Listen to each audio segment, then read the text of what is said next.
ঘরের বউ হয়েও সন্তানের মঙ্গলের জন্য, সংসারের মঙ্গলের জন্য স্নান না করে, পুজো না দিয়ে পরে সকাল সকাল কেন আমি রান্না চাপিয়ে দিই। So hi everyone, good morning. আবার স্বাগত আমার একটি নতুন ভিডিওতে। আশা করছি সকলে খুব ভালো আছেন আর সুস্থ আছেন, আর আমরাও বেশ ভালো আছি।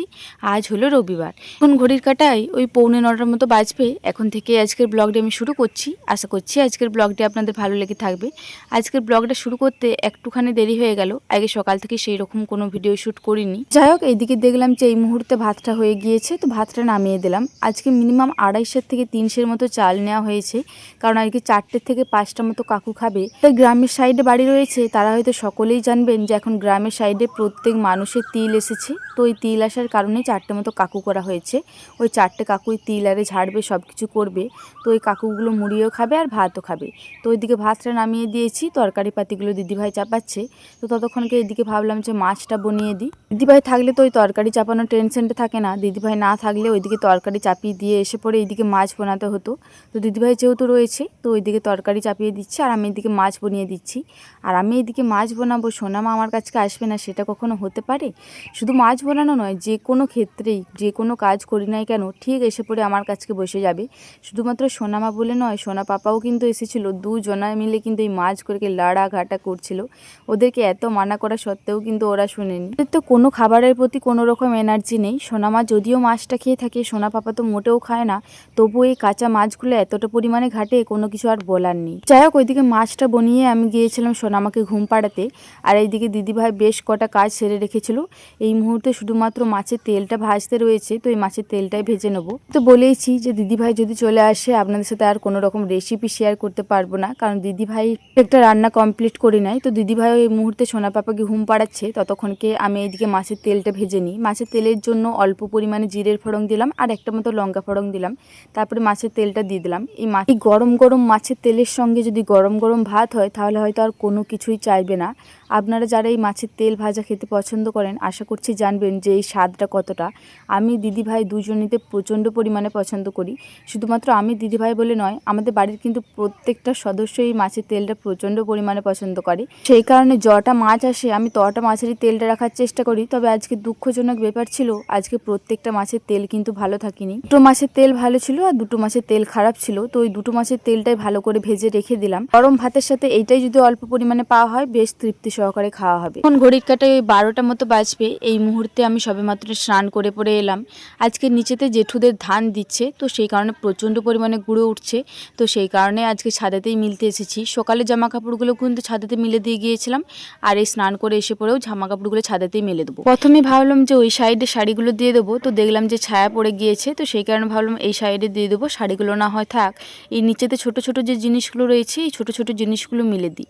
এখন নিচটা তো প্রচণ্ড পরিমাণে পরিষ্কার হয়ে গিয়েছে, যেহেতু বৃষ্টি হচ্ছে। নিচেতে জিনিসগুলো দিলে কিন্তু বেশ তাড়াতাড়ি শুকিয়ে যায়। তো যাই হোক, চলুন আজকে জামা কাপড় মিলতে মিলতে একটা দিদিভাইয়ের কমেন্টের রিপ্লাই দিয়ে থাকি। কিছুদিন আগেই একটা দিদিভাই আমাকে কমেন্ট করেছিলেন, তুমি ঘরের বউ সকালে স্নান করে পুজো না করে সকাল সকাল কেন রান্না চাপিয়ে দাও? তো সত্যি কথা বলতে দিদিভাই, আমরা কিন্তু বাড়ির কোনো রকম পূজা আর্চা করি না।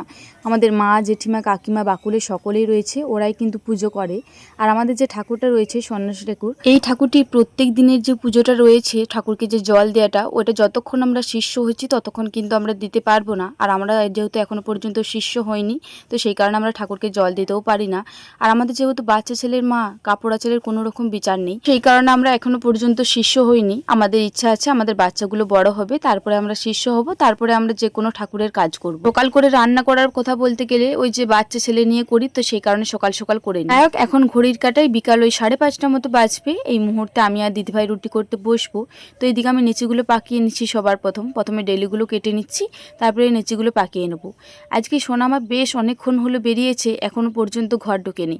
দুবার মতো আনতে গিয়েছিলাম, তো এখনো পর্যন্ত আসেনি। আমার মা নিয়ে গিয়েছে আমার মামার বাড়ি, মায়ের একটু বিশেষ দরকার ছিল, তো সেই কারণে গিয়েছে।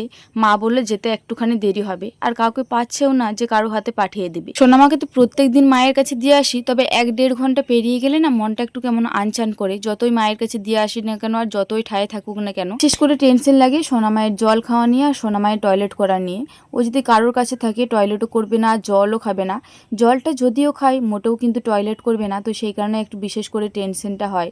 আর সোনামায়ের যেহেতু প্রস্রাবে একটু পরিমাণে ইনফেকশন রয়েইছে, ওর প্রস্রাবের দ্বারটা হালকা পরিমাণে জ্বালা করে, তো সেই কারণে একটু বেশি পরিমাণে টেনশন হয় জানেন তো। ও তো বাচ্চা ছেলে, ও তো কিছু বলতে পারবে না, তো সেই কারণে যদি অনেকক্ষণ বাদ প্রস্রাব করে তখন প্রস্রাবটা প্রচুর পরিমাণে হলুদ হয়, আর তখন তো প্রস্রাবের দ্বারটা জ্বলন করবেই। সেই যন্ত্রণাটা সোনামাকেই সহ্য করতে হবে, তো সেই কারণে সেই কথা ভেবে পড়েই আমি যতটুকু পারি আমার কাছে কাছে রাখার চেষ্টা করি। আমাকে জ্বালাতন করলেও আমি এখন চট করে কারো কাছে দিয়ে আসি না, কারণ আমি জানি যে কারো কাছে দিয়ে এলেও জল আর টয়লেট কোনো কিছুই করবে না, তো সেই কারণে আমি এখন আর কারো কাছে দিয়ে আসি না। এদিকে তো আমি রুটিগুলো বেলে নিচ্ছি, আর এদিকে দিদিভাই একে একে সব কটা রুটি সেঁকে নিচ্ছে। মাকে ফোন করেছিলাম, যে মা বললো যে একটু পরেই যাচ্ছি, তুই রুটিগুলো করে পরে আনতে আসবি, তাহলে দেখবি চলে যাবো ততক্ষণকে। তো যাই হোক, এদিকে তাড়াতাড়ি রুটিগুলো করে নিই, তারপরে ওইদিকে সোনামাকে আনতে যাব। আর আজকের ভিডিওটা আমার এই পর্যন্তই, আবারও দেখা হবে পরবর্তী কোনো ভিডিওতে। ততক্ষণ সকলে খুব ভালো থাকবেন, সুস্থ থাকবেন। আজকের ভিডিওটি ভালো লেগে থাকলে একটি লাইক, কমেন্ট, শেয়ার, সাবস্ক্রাইব করে আমার এই ছোট্ট চ্যানেলটির পাশে থাকবেন।